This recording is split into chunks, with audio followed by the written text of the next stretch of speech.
Welcome back. Did you know 1 out of every 3 bites of food you eat exists because of pollinators like bees and butterflies?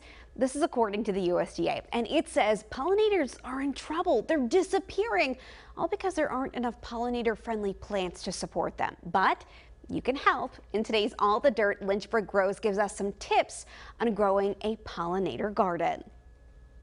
Welcome back to another segment of All the Dirt. Today we have Shelly Blades, Executive Director of Lynchburg Grows, and Shelly's given us all the dirt on having a pollinator garden. So welcome, Shelly. Thank you. So we're in the pollinating garden at Lynchburg Grows. For folks at home who don't even know what that means when you say those words, how would you explain that?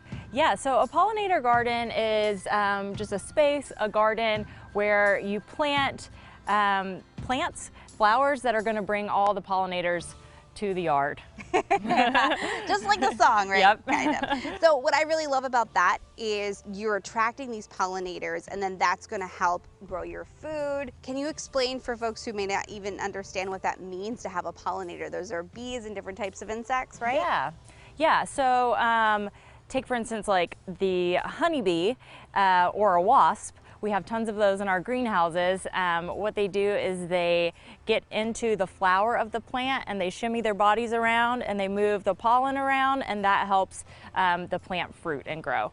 And different pollinators are good for different things. So for instance, bumblebees, like the big fat like carpenter bees, those are better for pollinating tomato plants because they move a little bit slower. If you're going to have a pollinator garden at home, what kind of plants can they look for?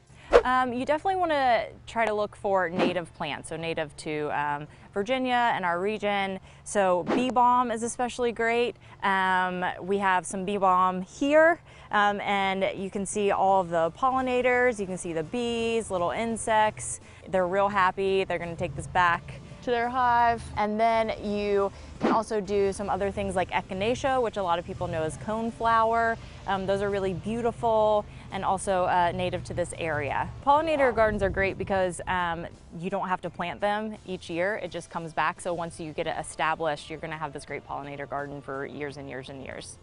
We love low maintenance. Yes. Absolutely. That's wonderful. Man, those are actually pretty easy, great tips.